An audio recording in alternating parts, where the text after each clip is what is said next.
Welcome to my channel. Today we will be talking about the history of Tangerine Bank.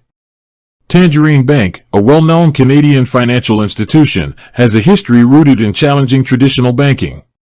It was originally founded in 1997 by the Dutch banking giant ING Group and was known as ING Direct Canada.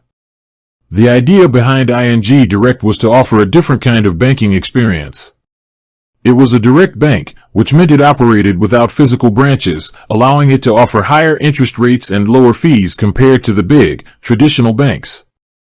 This model proved to be successful, and ING Direct grew its client base in Canada over the next decade. Then, in 2012, there was a major turning point. Scotiabank acquired ING Direct Canada. After the acquisition, the bank needed to rebrand.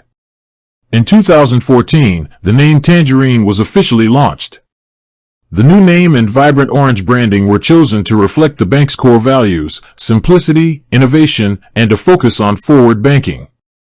Today, Tangerine Bank operates as a subsidiary of Scotiabank. While it still maintains its digital-first approach, it also has a few physical locations, which they call cafes, to help clients with their banking needs. It has continued to evolve its products and services, offering everything from savings and checking accounts to mortgages and mutual funds, all while maintaining its commitment to a simple, low-fee banking experience for Canadians. With that being said, thank you for watching. For more finance videos, kindly check my page.